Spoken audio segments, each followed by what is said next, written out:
할렐루야. 인문학적 사회와 신학적 성찰을 통해서 성경이 가르쳐주고 있는 영생 그리고 생명과 예수 그리스도 하나님 나라에 관한 이야기 함께 나누는 기독교가 뭘까 시간입니다. 우리는 어떻게 하나님을 경험하고 있을까요? 또 우리가 어떻게 하나님을 경험할 수 있을까요? 우리들은 세상이 본래 그런 것이다, 아니면 이런 것은 본래 이런 것이다, 그냥 저런 것은 저런 것이다, 있는 그대로를 너무나 당연하게 생각하려고 하는 경향이 좀 있습니다. 무슨 말인고 하니 내가 알고 있었던 것, 내가 배워왔던 것, 또는 내가 말해왔던 것들을 모두 다 그냥 그 전부인 것처럼 마땅한 것처럼 하게 된다는 거예요. 그러나 여러분 한번 생각해 보십시오. 우리가 안다라는 것, 우리가 경험한다라는 것이 사실은 우리에게는 절대적 사건인지 몰라도 아주 부분적인 거죠. 세계 전체와 비교해 봤을 때 우리가 지금 경험하고 있는 이 시간은 아주 부분적인 겁니다. 지구 반대편에서 어떤 일이 일어나는지 전혀 모르고 있고요. 전 지구적 사건과 우리에게 찾아온 시간들이 어떤 의미를 갖고 있는지 그것도 우리 잘 모릅니다. 뿐만 아닙니다. 오늘을 살아가는 우리가 역사 속에 우리 인생을 놓고 보면 우리 인생이란 것은 아주 작게 보이죠. 게다가 태초, 그리고 지구, 우주의 기원 이런 것들도 아득한데 이 모든 것들을 존재하게 하신 하나님을 알아간다는 것은 얼마나 더 아득한 일이겠어요. 우리가 하나님을 안다라는 것은 애당초 불가능한 일이고, 사실 하나님을 알게 됐다는 것도 사실 어떻게 보면 언어도단인 거죠. 예를 한번 좀 들어볼까요? 우리가 길을 걷다가 한 번도 경험해보지 못하고 한 번도 본 적 없는 어떤 이상한 발자국 하나를 발견했다고 좀 생각해보죠. 그러면 많은 생각을 할 겁니다. 이게 고대시대 어떤 공룡이 아니냐, 아니면 어떤 다른 생물이 아닐까, 많은 생각을 하게 되겠죠. 그때부터 이 발자국 하나를 가지고 이게 어떤 동물일까, 어떤 생물일까를 계속 끊임없이 그 전체 그 생물이 어떤 모습일지를 상상하고 연구하고 추적해가고 해야 되는 것들, 우리가 하나님을 안다라는 것도 마치 이와 같은 상황이라는 거예요. 우리는 성경을 통해서 또 성서 기자들과 신앙 공동체들의 경험을 통해서 이 아득하기만 하나님을 알아가야 되는, 쫓아가야 되는 그 길에 있습니다. 그러나 여러분, 우리가 알 수 없다고 해서 이 길을 포기할 수는 없죠. 우리 끝까지 이 길을 가야 됩니다. 그리고 성령께서 하나님을 알고자 하는 우리의 능력과 우리의 경험으로는 알 수 없으나 우리들을 하나님을 알아가는 그 길까지 하루하루 한 걸음 한 걸음 이끌어 가실 줄 믿기 때문이죠. 자, 오늘은 그 아득하신 하나님에 관한 이야기를 좀 나누겠습니다. 우리 기독교 신앙에 있어서 교리적으로 참 어려운, 그리고 많이들 답답해하는 부분이죠. 삼위일체에 관한 말씀 좀 나눠보려고 해요. 삼위일체, 우리 그리스도인들은, 특별히 우리 기독교 공동체는 예수님을 하나님으로 믿고 있습니다. 성령님도 하나님이라고 믿고 있어요. 그래서 성부와 성자와 성령, 이 삼위를 가지신, 그러나 한 분이신 하나님이라고 고백합니다. 그런데 여러분, 이것을 우리가 어떻게 경험할 수 있겠습니까? 이게 도대체 가능한 걸까요? 기도 드릴 때 또는 예배할 때 우리 각자가 머릿속으로 떠올리는 하나님은 어떤 모습일까요? 예수 그리스도의 이름으로 성부 하나님께 기도하는데 성령의 도우심을 갖고 기도한다. 머릿속으로 혹시 서로 다른 세 분이 각자의 역할을 맡아서 동시에 우리의 기도를 돕고 계신다, 이런 식으로 생각하시는 건 아닌지 모르겠습니다. 또는 한 존재인데 뭐 이상 야릇하게 우리가 상상하고 있는지도 모르겠어요. 그러니까 각자가 생각하고 있는 삼위일체의 하나님에 관한 이미지는 다 천차만별일 겁니다. 복음서에 나오고 있는 예수 그리스도, 또 구약 성경이 진술하고 있는 하나님, 그리고 성경 안에 우리가 마주하게 되는 여러 가지 사건들, 뭐 여리고성을 무너뜨리거나 홍해를 가르거나 가나안에 들어가서 그 가나안을 정복하는 이야기, 또 더 고대로 가면 뭐 홍수 사건들, 그리고 신약 사건으로 넘어오면 성령에 의해서 오순절 마가의 다락방에 임하였던 그 성령을 뜨겁게 체험했던 초기 교회 공동체의 이야기들. 오늘 우리도 그 신앙 전통에서 찬송하고 예배하고 기도할 때 뜨겁게 우리 마음속에 평안이 밀려온다거나 아니면 따뜻해지는 경험, 하나님을 실감하는 경험, 내 자신이 죄인이라는 경험, 그리고 이 사실을 고백하면서 우리의 구원자로서 주님을 영접하게 되는 사건을 우리 경험합니다. 그리고 그 안에서 구원의 확신을 갖고 이제 주님이 오시는 그날까지 믿음의 길을 함께 걸어가게 되죠. 그런데 여러분, 한번 질문해 볼게요. 지금 우리가 성경 안에 나타나 있었던 이 사건들과 오늘 우리가 이 신앙의 자리에서 경험하는 이야기들, 자, 이것으로 우리가 하나님을 다 안다, 하나님을 다 경험한 것이라고 할 수 있을까요? 그러니까 성경 안에서, 우리의 신앙 안에서 목격하고 들어왔고 경험해 가는 일들이 하나님에 관한 모든 것들일까요? 고대의 유대인들, 그러니까 지금으로부터 한 2000년 전, 최소 2000년이겠죠. 그 이전에 있던 고대 유대인들은 하나님을 어떻게 이해하고 있었을까요? 오늘 우리가 예배의 자리에서 우리의 일상에서 믿고 바라보는 하나님, 그렇게 하나님을 그들이 똑같이 이해하고 있을까요? 성경에 기록된 그들의 하나님을 향한 신앙의 고백은 당시의 세계관 안에서 이루어진 것들 뿐입니다. 다시 말하면 고대 유대인들은 오늘 이 시대를 살아가는 우리들, 저와 여러분의 삶을 전혀 몰랐어요. 과학도 몰랐고 또 경험하는 이성, 지식들, 세계관 아무도 몰랐습니다. 그들이 직면하고 있고 그들이 살고 있는 세계 안에서 하나님을 경험하는 것이 전부였습니다. 우리가 알 수 없는, 또 우리가 한 번도 경험해 보지 못했던 무엇인가를 우리가 만약에 보게 됐다 혹은 듣게 됐다면 그것이 우리가 어떻게 표현해낼 수 있겠습니까? 사실은 뭔가 모르는 것을 우리가 보게 됐을 때 나는 이것으로 알고 있어라고 말할 수 없어요. 이게 뭔지 모르는 거죠, 사실은. 한 번도 본 적이 없기 때문에. 한 번도 경험한 적 없었고 그 누구도 알 수 없는 하나님이 그들을 찾아오셨어요. 그리고 하나님의 나라도 그들에게 보여주셨습니다. 그러나 이전까지 한 번도 보지 못했고 한 번도 상상조차 못했던 세계를 성령의 감동을 통해 엿보았습니다. 그리고 그것을 우리들에게 그들의 교육을 통해서 물려진 거죠. 그러니까 당시의 사람들이, 당시에 하나님을 경험했던 그들이 세계를 어떻게 이해하고 있었고 세계와 자기 자신 그리고 하나님을 어떻게 바라보고 경험해 왔는가를 우리가 질문해 봐야 되는 거죠. 당시의 사람들은 성경을 기록했던 성서 기자들과 그 고대 유대인들의 세계관은요, 세계 전체를 하늘과 땅 밑의 세계, 이 3층의 구조로 생각해 왔어요. 바울의 이야기를 들어보면 하늘도 3층의 구조를 이해하는 것 같아요. 또 사람의 존재에 대해서도 영과 혼이냐, 영과 육이냐, 영과 혼과 육이냐, 뭐 이런 식으로 생각하고 구분해 왔던 것 같아요. 자신들을 둘러싸고 있는 자연재해도 그들에겐 굉장히 큰 의미를 가졌습니다. 지진, 해일, 홍수, 화산 폭발, 기타 등등 가뭄이나 이런 것들 말이죠. 지금도 무척 이런 일들은 우리를 힘들게 하고 정말 아무것도 우리가 할 수 없을 만큼 무력하게 만드는 아주 무섭고 두려운 일들입니다. 근데 그때 그 시대의 사람들에게는 어떤 의미를 갖고 있었겠어요? 아마 그들은 그 공포의 순간에 그 장면에서 직면하면서 과연 이것이 왜 일어난 것인가? 이것의 정체는 무엇이고 무엇에 의해서 이런 일들이 우리에게 일어나고 있는가? 끊임없이 질문했을 겁니다. 왜 우리에게는 이런 일들이 일어나고 우리는 이런 일들 속에서 죽고 희생당하고 파괴되고 두려워해야 하는가? 끊임없이 물었겠죠. 창세기는 그런 모든 것들이, 이런 자연재해가 하나님께서 인간을 심판하신, 하나님께서 인간들을 벌 주신 그 징벌로 생각하고 인식했다라는 거예요. 그런 식으로 받아들인 거죠. 당연한 겁니다. 물론 지금도 이런 식으로 자연재해를 해석하거나 받아들이고 보시는 분들이 있어요. 지진이 일어났거나 어떤 사고가 일어났을 때 하나님이 심판하시는 것이다. 그럴 수 있습니다. 하지만 우리는 오늘 무조건 이런 것들이 하나님의 심판이다라고 보지는 않습니다. 왜냐하면 오늘 우리들에게는 하나님께서 지혜와 지식도 주시고 과학도 문명의 진보를 허락해 주셔서 이런 대부분의 자연재해라는 것이 아주 자연스러운 자연의 현상의 일부이다라는 것, 과학이나 이런 것들을 통해서 우리는 해석하고 규명할 수 있는 시대를 살고 있어요. 예전에는 감기에 걸리거나 질병이 찾아오면 이건 귀신들의 어떤 장난이거나 아니면 어떤 시험이 내게 임하였다라고 해석한 적도 있습니다. 그러나 오늘 우리들은 의학이라고 하는 것들을 통해서 이런 것들이 바이러스나 박테리아 또는 어떤 면역체계가 불안정해졌기 때문에 일어난 것이다라고 규명해낼 수 있는 시대를 살고 있는 거죠. 그러니까 똑같은 어떤 사건이 있는데 이것을 어떤 식으로 해석하고 받아들이냐는 고대 유대인들과 오늘을 살아가는 저와 여러분들은 다르다라는 거예요. 그러니까 세상을 이해하는 방식이 달랐고 어떤 원인과 근거를 추적해가는 시선도 좀 달랐던 거예요.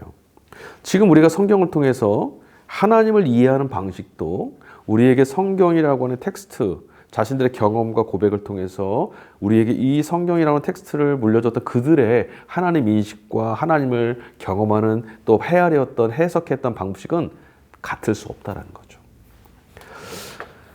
신약 공동체, 예수 그리스도를 주로 믿고 하나님의 아들이라고 고백하는 공동체죠. 신약 공동체는 이전에도 한번 공부하면서 난 적이 있었는데 유대교에서부터 분리됐습니다. 유대교인들이 가지고 있던 하나님 경험과 신약의 교회 공동체가 갖고 있던 하나님 경험은 크게 다르지 않습니다. 여전히 하나님을 유일하신 전능하신 하나님으로 자신들의 야훼로 믿고 있었어요. 그러나 다만 예수님을 하나님의 아들이다. 다시 말하면 예수님을 아주 독특한 기독교 교회 공동체만이 바라보고 인식하고 해석한 아주 독특한 경험이 있었다라는 거예요. 그게 바로 십자가와 부활이죠. 당시 2000년 전에 예수님은 유대교인들에게도 사람이었습니다. 그렇죠? 그럴 뿐만 아니라 기독교 교회 공동체 안에도 예수님의 제자들에게도 예수님은 사람이셨어요. 온전하신 사람입니다. 다만 그 온전하신 예수님 안에서 유대교인들은 사람은 사람일 뿐이다 라고 했지만 교회 공동체는 예수님 안에서 뭔가 놀랍고 뭔가 특별한 경험을 하게 됐다는 거예요. 유대교인들은 민족주의, 시오니즘에 입각해서 하나님을 자신들만의 구원자, 자신들만의 전능자로 믿어왔었어요. 그러나 예수님에 관한 새로운 경험과 새로운 이해 때문에 기독교는 유대교와 완전히 다른 종교가 되게 됩니다. 그러나 오늘 우리 입장에서 본다면 2000년 전의 교회 공동체나 그보다 더 이전에 3000년, 4000년 전의 유대교 공동체, 그 고대인들의 세계관은 50보 100보입니다. 여전히 그들은 우리와 너무나 다릅니다. 우주 공간 어디쯤에 지금도 옥황상제가 다스리고 있는 어떤 천국 같은 게 하늘나라가 있을 거다 이렇게 생각하시는 분 혹시 계시나요? 사람들을 그런 세계로 이전해 가고 데리고 갈 거라고 하는 생각을 가지는 분들이 많이 있어요. 이전에 다미성교회라고 하는 이단이 있었는데 시한부 종말론자들이죠. 그들은 저기 북극성 어디쯤에 휴거된 그리스도인들이 머무를 그런 나라, 휴거처가 있을 것이다 라고 생각해 왔다고 합니다. 여러분 휴거라는 것도요. 고대, 그러니까 당시에 계시록을 기록했던 사도 요한을 비롯한 초기 교회 공동체, 고대의 유대인들에게 있어서는 궁극적인 생명, 그러니까 하나님만이 이루실 이렇게 깨지고 상하고 늘 불안하고 기쁨이 있으나 온전하지 않고 예수님을 만나서 예수님 안에서 하나님을 바라보며 기쁨과 평화를 누렸지만 지금 이렇게 그런 모든 것들이 깨어지는 이 불안정한 세상 속에서 하나님이 다시는 이런 것들이 없는 이사야서에 예언되어 있는 다시는 죽음도 경험하지 않고 불안도 경험하지 않고 두려움도 경험하지 않고 슬픔도 없고 눈물도 없는 온전한 생명, 궁극적인 생명을 경험하게 될 텐데 그런 세계를 어떻게 가느냐? 휴거라는 방식을 통해서 이전에 간다라고 생각해 왔던 거예요. 그런 식으로 이해한 거죠. 이해의 방식이에요. 다시 말씀드리지만 당시에는 하늘 위에 오른다, 구름을 타고 온다 이런 것들이 과학이 아니라 신화적 방식으로 세상을 이해했고 신이 존재하고 신이 우리와 함께하며 신만이 할 수 있는 어떤 일들이 우리 가운데 나타난다라는 방식으로 인간도 세계도 생명도 이해했기 때문에 그런 식으로 이야기할 수밖에 없었다라는 거죠. 만약에 사도 요한이 지금의 우주 천체에 관한 지식이 있었다면 또는 오늘의 물리, 오늘의 과학 이런 지식이 있었다면 오늘 사도 요한이 기록했던 계시록의 표현들은 좀 바뀌었을 겁니다. 그렇지 않겠어요? 그가 이해하고 인식하고 세계를 바라봤던 눈 그 안에서 하나님은 어떻게 일하시고 하나님이 어떤 세계를 가져다 주실 것인지를 아마 기록했을 겁니다. 성령의 감동을 통해. 자, 결론적으로 말씀드리자면 하나님에 대한 이해는 계속해서 발전해 왔습니다. 이 말씀은 하나님이 변하신다는 말씀이 아니죠. 하나님은 동일하십니다. 어제도 오늘도 영원토록 동일하신 분이고 신실하신 분이십니다. 그런데 무슨 말씀을 드리는 거냐면 하나님은 창조 그리고 종말에 이르기, 종말을 살아가는 지금 그리고 종말 이후에 이후까지도 우리에게 완성하실 그 마지막 날까지도 세계 전체 안에 역사 전체 안에 자기 자신을 계속해서 계시하고 계세요. 다시 말하면 하나님이 어디로 떠나신 분이 아니라 영원히 이곳에 우리와 함께 하고 계시는 영원까지 함께 하고 계시는 하나님이심을 스스로 보여주셨다는 거예요. 그러니까 우리가 하나님을 이해하는 방식도 과거, 현재, 미래 이 시간의 역사 속에서 계속해서 경험되어져야 되는 것들이죠. 고대에도 하나님을 경험했고 지금도 우리는 하나님을 경험하고 앞으로 우리 뒤에 올 세대들도 하나님을 경험할 겁니다. 하나님은 변하시지 않습니다. 하나님에 대한 인간의 인식 능력, 지식, 지적 능력, 그리고 인간의 어떤 영성, 이런 것들이 자꾸 변해가는 거죠. 하나님을 어떻게 이해하고 어떻게 발견해가는가 하는 능력, 우리 안에 있는 것들이 바뀌어가는 거예요. 역사와 더불어 하나님에 대한 하나님에 대한 인간 인식이 점점 깊어져가고 폭넓어지고 다변화되고 있다는 거죠. 우리 이 사실을 인정해야 됩니다. 그러다가 여러분 이런 것들 계속 하나님을 어떻게 발견하고 어떻게 만나고 어떻게 이해하는가라고 하는 이 인식 능력과 범위가 계속 발전해 가지만 어느 순간 이 모든 것들이 멈출 날이 올 겁니다. 어느 날 어떤 때일까요? 바울 사도는 고린도서에서 이렇게 말했죠. 지금은 우리가 거울을 보는 것처럼 희미하게 알지만 그날이 되면 얼굴과 얼굴을 마주대하듯이 내가 주님을 보리라. 종말의 날입니다. 하나님께서 자신을 우리에게 우리 인식 한도 내에서 하나님이 여기 계시다 어떤 분이신지를 계속해서 계시해 주시지만 종말의 때가 이르면 하나님은 자신을 온전히 온 우주 가운데 드러내실 거고 우리도 그때는 하나님이 어떤 분이신지를 전 인격을 통해서 온전히 알게 될 거예요. 그때는 더 심화되고 더 알게 되고 이런 게 없죠. 온전히 더불어 함께하는 겁니다. 안타깝지만 이런 하나님을 또 신앙을 해가는 하나님 나라를 경험해가는 이 신앙의 자리 이런 인식의 변화를 인정하지 않거나 혹은 받아들이려고 하지 않는 분들이 좀 있는 것 같아요. 여러분 혹시 지구가 평평하다는 말 들어보셨어요? 이런 말씀 드리면은 아마 코웃음을 치실지도 모릅니다. 지금 어떤 세대인데 지구는 둥글다 생각하시죠? 그런데 지금도 지구가 평평하다고 믿고 계시는 분들이 있더라고요. 천동설 이후에 우리는 살고 있습니다. 그러니까 지동설이 우리의 과학의 보편적 사실로 받아들여진 시대를 살고 있어요. 그런데 지구가 평평하다는 사실을 포기하지 못하는 어떤 사람들처럼 오늘 우리도 여전히 천동설에 근거해서 지금 우리와 함께 계시는 하나님을 만나고 지금 함께 계시는 하나님을 이야기하려고 하는 그렇게 믿으려고 하는 경향이 우리에게도 있다는 거예요. 성경 안에 기록되어 있는 하나님은 지금 우리와 함께 계시는 하나님이 분명하지만 성경 안에 기록된 것은 성경의 역사 속에 살았던 그들의 눈과 그들의 시선으로 보았던 하나님이에요. 기복적인 신앙이나 문자주의적 신앙의 모습들 또 내가 보기에는 이쁜 사람, 능력 있는 사람, 잘하는 사람에게 하나님은 복 주시고 그렇지 못한 사람들에게 하나님이 벌 주시는 분이다. 이렇게 생각하는 것도 이 천동설에 입각한 신앙관이라고 생각할 수 있어요. 예수님은 분명히 뭐라 하셨냐면 악인이나 의인이나 하나님께서는 고르게 비를 내려주신다고 했습니다. 근데 우리는 여전히 편애하는 하나님, 차별을 두는 하나님을 자꾸 생각한단 말이죠. 여러분 이 우주 전체가 과연 천동설이 맞느냐 지동설이 맞느냐 이거 갖다 규명하려고 말씀드리는 거 아니에요. 앞으로도 이 우주를 이해하는 방식은 계속 바뀔 겁니다. 지금 현재도 천문학이나 과학은 계속해서 새로운 것들을 발견해 나가고 있고 자신들의 새로운 이론과 새로운 관측, 새로운 사실들을 정립해 가고 있어요. 그런데 다시 말하면 이거는 성경의 기록이 그럼 틀린 것이냐 이런 말이 아니라 미래는 아직 아무도 모른다는 거죠. 아직 우리가 알아야 될, 앞으로 우리가 경험해야 될 하나님 경험은 우리는 아무것도 아직 모릅니다. 지금까지 밝혀진 토대를 통해서 성경이 또는 기독교 신앙 역사, 교회 역사가 가르쳐주고 증언하는 바대로 이걸 무시하지 않고 하나님을 계속 알아가는 겁니다. 우리 인생과 삶, 지금 여기 계신 하나님을 찾아가고 발견하는 거죠. 이런 방식으로 세계를 이해해야 되는 거죠. 본 회퍼라고 하는 독일의 신학자이자 목사님이 계세요. 2차 대전 때 순교하셨는데 대단히 자유주의적이고 급진적이고 진보적인 신학자입니다. 한국의 복음주의 경향에서는 이 본회퍼 목사님 참 많이 좋아하는 것 같아요. 아마도 그분이 갖고 있는 영성 때문인 것 같습니다. 그분의 신학적 노선이 아니라. 하지만 여러분 그 본회퍼 목사님의 영성이라는 것도 지금 복음주의 계열에서 바라보고 있는 기대하고 있는 해석하고 생각하는 수준과는 완전히 다릅니다. 본회퍼 목사님의 신학에 두 가지 키워드를 뽑으라고 한다면 두 가지가 있는데요. 첫 번째는 성숙한 시대와 두 번째는 비종교화된 기독교 이 두 가지였어요. 본회퍼 목사님은 기독교는 종교가 아니라고 했거든요.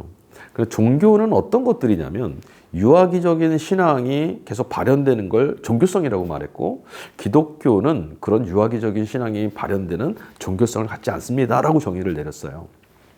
유아기적인 종교성이 뭐냐면 이런 거죠. 죽음이나 두려움, 외로움, 고독, 허무. 그래서 신을 자꾸 찾게 되고 이런 불행을 막기 위해서 신이 있으면 신이 있어야 된다는 믿음과 신념을 갖게 되는 것. 그래서 신앙을 갖게 되는 것. 이걸 이제 종교성이라고 합니다. 이런 유아기적 상태의 종교성에 빠지게 되면요. 성경이 우리에게 가르쳐 주고 있는 성경의 신앙 공동체가 경험했던 그 증언과 고백과는 좀 다른 하나님을 우리가 믿게 돼요. 다시 말하면 이런 거죠. 폭군적인 이미지. 하나님이 무조건 벌 주시는 분이에요. 어떤 기준을 정해놓고 거기에 맞지 않으면 책망하고 나무라고 꾸짖고 벌 주는 분. 이렇게 생각하는 거죠. 그러면 죄책감에 빠지고 정죄감에 빠지게 돼요. 죄의식에서 벗어나야 되는데 오히려 하나님을 만남으로 죄에 떨어져 죽음에 떨어져 사로잡혀 있는 우리가 거기로 벗어나는 구원을 경험해야 되는데 오히려 죄의식에 자꾸 떨어지는 경향이 있다는 거예요. 두 번째는 하나님을 마치 자동응답기처럼 생각하는 거죠. 동전에 코인을 자판기에 넣으면 내가 원하는 걸 그냥 언제든 뺄 수 있는 것처럼 구하는 대로 내가 바라는 대로 열심을 다하면 다 얻을 수 있는 그런 하나님으로 믿고 있는 이런 경우도 있어요. 근데 보네포 목사님은 이런 것은 종교성이다. 그러나 기독교 신앙은 종교성을 말하지 않는다. 이렇게 말했거든요. 예수 그리스도의 십자가 부활을 직면했던 보네포는 우리의 삶 한가운데서 우리의 인생의 자리에서 여기 계시는 하나님, 우리와 동행하시며 살아가시는 하나님을 이야기했어요. 그러니까 하나님과 우리 사이의 거리가 굉장히 가까워지는 거죠. 저 멀리 계셔서 너무너무 전능해서 우리와 함께 계실 수 없는 너무 다르신 존재도 아니고 그렇다고 어떤 물건이나 물질에도 담겨있는 이 범신론적인 그런 하나님도 아니에요. 우리와 함께 내주하시며 우리와 더불어 살아가시는 하나님. 보네포 목사가 죽기 전에 순교하기 전에 옥중에서 썼던 옥중 서간에 이런 표현이 하나 있어요. 신이라는 자극 가설 없이 우리를 이 세상 속에 살게 하는 신은 우리가 항상 그 앞에 서 있는 신이다. 신 앞에서 신과 함께 우리들은 신 없이 산다. 여기서 이 신을 데우스, 그래서 하나님이라고 해석하는 것이 더 맞겠죠. 하나님 앞에서 하나님 없이. 코람데오라고 하는 우리는 그 표현으로 잘 알고 있는데 여기 뒤에 하나님 없이라고 하는 표현도 같이 붙어 있어요. 이 말은 초월성만 강조하고 폭군적이고 자동응답기 같은 그런 종교성에 갇혀있는 하나님이 아니라 비록 일그러지고 깨어 있어도 이 세계 안에 이 세계 현실 안에 하나님이 지금 나와 함께 계신다라는 것, 이걸 직면하고 바라보는 것이 바로 기독교 신앙이라는 거예요. 자, 보네포 목사는 그러니까 결국 죄나 어떤 한계, 우리의 어떤 연약함 이런 것들을 좀 보충하거나 이런 것에서 우리가 면죄를 얻기 위해서 필요한 절대자가 아니라 건강하고 복된 삶, 하나님의 백성, 하나님의 형상을 담은 존재로 살아갈 수 있도록 오늘 우리와 함께 계신 하나님으로 이해했다는 거예요. 자, 장황한 이야기를 지금 제가 했습니다. 왜 이런 얘기를 먼저 했냐면 삼위일체에 대한 성경이 또는 교회 공동체의 역사가 증언하고자 했던 내용들을 이해하기 위해서 이런 사고의 터 위에서 이 이야기를 좀 해보려고 지금 장황하게 말씀을 좀 나눴어요. 자, 이런 사고 위에서 한번 얘기를 해볼까요? 대체 삼위일체가 여러분 어떤 것이겠습니까? 우리가 삼위일체를 어려워하고 힘들어하는 아주 근본적인 이유가 있어요. 뭐냐면 삼위일체, 일체라는 한자 때문에 그래요. 하나의 몸이라는 것 말이죠. 이게 번역이 좀 잘못된 거거든요. 하나의 몸이라고 해석하는 순간 우리는 하나님을 여기 존재하는 한 분, 어떤 한 분으로만 존재해야 된다라는 사고에 갇히게 돼요. 그러니까 이런 것들을 뭐라 말하냐면 실체론적이고 존재론적인 이해 방식이라는데요. 눈에 보이는, 자 보십시오. 여기 컵이 하나 있어요. 우리는 이것을 컵이라고 이해합니다. 근데 컵이라는 게 있대. 그것이 무엇인가를 담는 것이야. 어떤 것으로 담는 건지 잘 모르겠어. 이런 개념이 아니라 그냥 이렇게 있어야 되는 거예요. 눈으로 보고 우리가 경험할 수 있는 여기 존재하는 방식으로만 우리가 이해하는 거죠. 뭐 차원으로 얘기하자면 2차원, 3차원, 4차원 안에서만 이해를 하고 나머지는 모르겠는 거예요. 우리가 이런 방식으로만 자꾸 생각하려고 하는 거죠. 세계가 하나, 두 개, 세 개가 있는데 따로 있는데 이것이 결국 또 하나다. 여러분 이거는요, 우리가 경험하고 있는 세계나 우리의 인식의 능력 한도 내에서는 적어도 이런 건 없어요. 우리가 경험해 본 적도 없고 이런 것들을 설명할 수 있는 어떤 것도 존재하지 않습니다. 그리고 우리의 인식의 능력이 세계이면서 동시에 하나다? 이건 이해할 수가 없어요. 그러므로 삼위일체라는 것은요, 하나님은 어떤 분, 한 분, 두 분, 세 분 이런 개념이 아니라 하나님이 어떤 방식으로 우리와 함께 계시는 분인가라고 하는 인식에서 출발을 해야 돼요. 성부와 성자와 성령께서 하나님이 우리와 어떤 방식으로 함께 계시는 분이신가를 삼위일체 안에서 우리가 찾아야 된다는 거죠.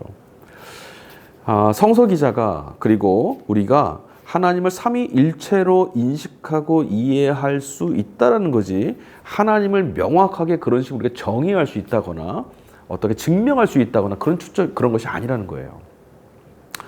이런 것을 우리 본성이 어떤 것이 있냐면, 잘 모르는 건 모르는 것으로, 다시 말하면 신비로 남겨둘 수 있어야 되는데, 우리는 그것이 우리가 모르는 저 너머의 차원임에도 불구하고 우리가 아는 수준으로 자꾸 해석하거나 우리가 아는 수준으로 정의 내리려고 하는 욕망이 있단 말이죠. 하나님을 자꾸가 우리가 아는 한도 내에서 정의하려고 하는 그런 조급함이 우리 안에 있는데, 이것을 희화화한다고 해요. 아이들을 보면요, 유치원생들이나 우리 초등학교 같은 우리 저학년의 아이들, 친구들을 보면 뭔가를 설명할 때 항상 그림으로 설명합니다. 여러분, 사랑은 어떻게 표현할까요? 하트를 이렇게 그릴 거예요. 근데 여러분, 사랑은 정말 하트입니까? 여러분, 우리 마음은 무엇으로 표현을 할까요? 아마 심장을 그릴지도 모르겠어요. 그런데 여러분, 심장이 정말 우리 마음일까요? 그렇지 않죠. 그런데 우리가 그렇게 휘하하는 거죠. 우리가 아는 한도 안으로, 경험 안으로, 인식 안으로 표현하려고 하는 거예요. 그러나 하나님은 애당초 우리가 정의해 드릴 수가 없습니다. 우리가 아는 한도 안으로 하나님을 정의 내려서 담아서 이분이 하나님이시다고 할 수 없는 거죠. 자, 그러면 과연 성경이, 또 교회 공동체가 역사 안에서, 교회사 안에서 삼위일체에 관해서 논쟁을 해왔는데, 그 삼위일체는 어떤 분인가? 자, 한번 보세요. 성부는 무소부재하시고 전능하십니다. 그리고 진실하시고 초월해 계시는 분이시죠. 자, 그 다음 성자 예수님은 어떤 분이십니까? 그 하나님이 케노시스, 하나님의 동등됨을 취하지 아니하시고 자기를 비워 종의 형체, 즉 우리의 역사 안으로, 우리가 똑같은 인간의 몸을 입고 역사 안으로 찾아오셨어요. 그래서 역사 내적이다, 혹은 한계성을 지닌다라고 말하는 거예요. 지금 여기에 계시는 거예요. 그러니까 예수님 여기 계셨으면 여기 계시지 저기 계시진 않아요. 당시 갈릴리 계셨으면 예루살렘에는 안 계시는 거예요. 당시 예루살렘에 올라가셨다면 나사렛은 계실 수 없어요. 역사 안에 와 계시기 때문이죠. 자, 그 다음 성령은 그럼 어떤 분이시냐? 성령 하나님은 하나님께서 오늘 우리와 함께 거하시고 함께 만나시고 동행하시는 방식으로 계시는 하나님이에요. 다시 말하면 성령은 하나님의 현재성을 말하죠, 우리에게. 하나님은 우리와 지금 이런 방식으로, 성령의 방식으로, 예수 그리스도는 지금 성령에 함께 하시는 방식으로 우리와 더불어 계시는 거죠. 존재론적으로 생각하면 이건 다 모순이에요. 존재론적으로만 자꾸 생각을 하려고 한다면 실체적인 어떤 분으로 성령 한 분, 예수 성자 한 분, 성부 한 분 자꾸 나누려고 한다면 아주 심각한 모순이 생기게 되는데, 우리 성경을 읽을 때도 모순이 당장 생깁니다. 한번 생각해 보십시오. 예수님이 십자가 지시기 전에 겟세마네 동산에 올라가서 기도하셨어요. 자, 그러면 예수님은 하나님이세요. 성자 하나님, 그리고 성부 하나님께 기도하고 있어요. 근데 이것이 실체론적이라면 어떤 결과가 되냐면 하나님이 하나님 자신에게 기도하는 게 돼요. 굉장히 이상하죠. 초월에 계시는 성부와 2000년 전 역사 안에 오셨다가 승천하셨고 떠나신 성자, 그리고 지금 우리와 우리의 역사, 우리의 시간, 우리의 상황, 우리의 삶 가운데 현재성 안에서 만나고 계시는 성령이 본질이 하나라는 거예요. 하나님이시라는 거죠. 그분이 바로 하나님이시다. 자, 이 개념을 다시 실체인 한 분, 두 분, 세 분으로 가지 마시고요. 다시 관계성으로 돌아와 보세요. 유대교와 기독교가 갈라지게 된 아주 결정적인 그 차이가 바로 여기서 왔어요. 삼위일체론이기 때문이죠. 실제로 삼위일체론은 교회 역사 안에서 처음부터 시작됐던 건 아니었어요. 교회 역사 안에서 예수님은 과연 어떤 분이시냐, 예수님이 과연 성자는 누구이시냐라고 하는 물음에, 끊임없는 이 물음에 답하기 위해서 초기 교회 공동체가 가지고 있던 두 가지 숙제에서부터 비롯됐습니다. 첫 번째, 하나님은 유일하신 분이라고 하는 전제예요. 그런데 예수님도 하나님이시다라고 하는 것을 그 안에서 풀어내야만 했어요. 유대교는 하나님은 한 분이세요. 그래서 예수님은 하나님이실 수가 없다고 말합니다. 그런데 우리 개신교는, 기독교는 예수님도 하나님이시다라고 하고 정의하고 믿고 있습니다. 성경 안에서 이 말씀을 우리가 받아들이고 있어요. 초기 교회 공동체, 기독교 공동체는 예수님 안에서 뭔가 아주 독특한 경험을 한 거예요. 그게 뭐냐? 사실은 하나님은 유일하시다, 예수님은 하나님이시다라는 말씀은 대립되거나 상반되거나 갈등하는 게 아니에요. 하나님은 한 분이시다라고 하는 단일성을 손상시키지 않아요. 그러면서도 예수님 안에 신성이 가득 담겨 계시다라고 하는, 그리스도는 이런 분이시다라고 하는 논쟁의 핵심이 바로 삼위일체론이었어요. 자, 다시 한번 돌아가 봅시다.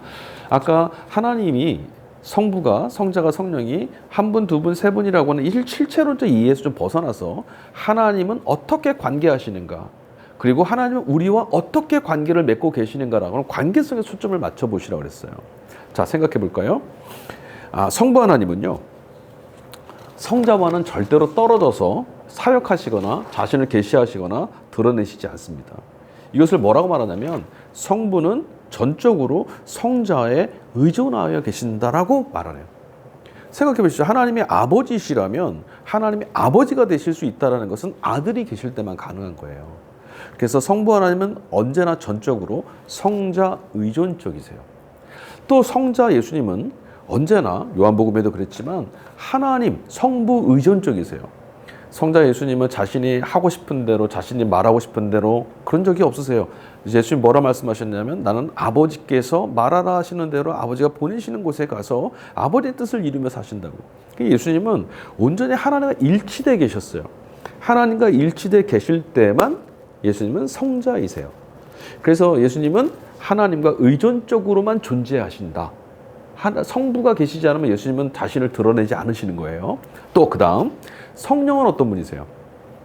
성령 하나님은 예수님 말씀대로 하면 우리 성도들을 돕기 위해서 오시는 분이 중보자이신데 예수님이 그렇게 말씀하셨거든요. 우리에게 당신께서 하신 모든 말씀을 기억나게 하시고 가르쳐 주시는 분이라고. 성자 예수님, 예수님에게 전적으로 의존하신 분이 성령이세요. 그래서 아들의 영이라고 바울은 말하거든요. 그러니까 성령 하나님은 또 성령 하나님으로부터 나타난 어떤 능력과 사역과 은사 모든 것들이 성자 예수님께 의존되어 있지 않고는 나타나지 않아요. 그러니까 예수님과 관계에 없다라면 이거 성령으로부터 온 게 아닌 거죠. 그러니까 성령은 오직 예수님과 의존되어서만 우리 가운데 계시고 우리와 함께 계시고 우리와 현재성에 같이 계시는 거예요. 그러니까 이 성부와 성자와 성령이 항상 의존적이시라는 거죠. 우리는 하나님을 경험할 때 언제나 의존적으로 함께 계시는 하나님을 다 같이 만나는 거예요. 예수님을 뵐 때 예수님은 성부께 의존되어 계시고 성부께 의존된 예수 그리스도, 성자께 의존된 성령 하나님. 이런 것들을 교회 공동체는 어떻게 이론을 정립했냐면 페리코리시스라고 하는 단어로 정립했어요. 그러니까 관계성이에요. 그러니까 하나의 하나님, 한 분이신 하나님이신데 그 한 분이신 하나님은 성자 의존적이시고 성령 의존적이시고 성부 의존적으로 함께 계실 수밖에 없는 하나님.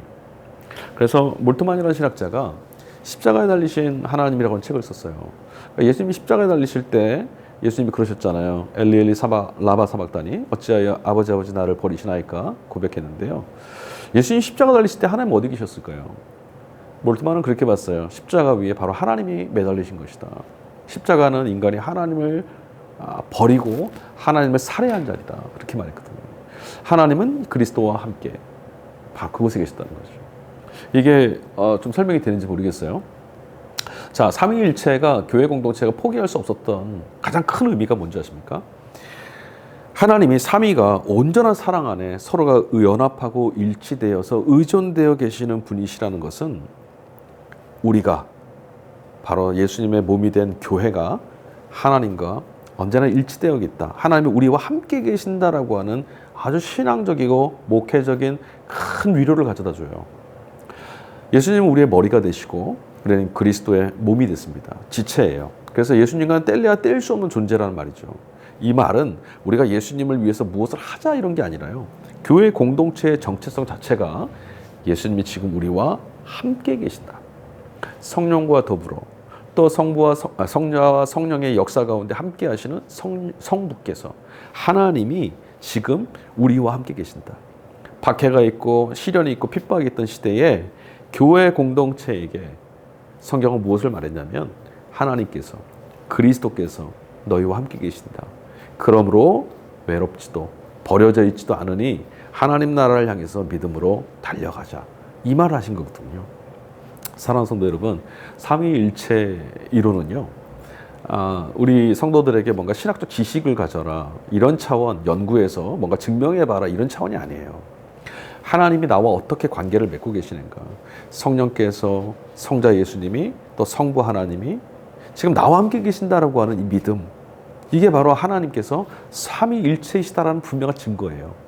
또 삼위일체이시기 때문에 역사 속에 계시던 예수 그리스도가 성령을 통해서 성령 의존적이시고 성령은 성자 의존적이시니까 성령이 여기 계시다는 얘기는 성자께서 나와 함께 계시다는 말이고, 성자께서 나와 함께 계시다는 말은 성자는 성부 의존적이시니까 성부 하나님이 나와 함께 계신다라고 하는 분명한 증거라 그런 거죠.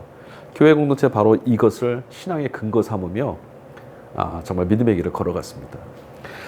자, 오늘 삼위일체에 관한 말씀을 좀 나눴는데요. 아주 장황한 이야기부터 해서 인식의 어떤 전환을 좀 가져다 드리려고 이야기를 해서 마지막 삼위일체에 관한 목회적인 정의를 좀 내려봤어요. 조금 더 성경을 읽어보시면서 한번 이 삼위일체를 질문해 보십시오. 그리고 과연 예수님은 지금 어디 계실까라고 하는 이 물음을 삼위일체에 입각해서 한번 해석해 보십시오. 그러면 지금 나와 이곳에 언제나 함께 하시는 주님이 너무나 선명하게 보일 줄로 믿습니다. 성령께서 우리와 함께 계셔서 이 일을 이루실 거고, 성령이 우리 안에서 이 역사를 이루신다는 말은 주님이 지금 우리와 함께 계신다는 말씀이고, 주님이 함께 계신다는 말은 성부 하나님이 삼위일체로 우리와 동행하신다는 증거라는 것, 이 깨달음이 있는 복된 걸음 걸으시기를 간절히 축원합니다. 다음 시간에 다시 뵙도록 하겠습니다. 감사합니다.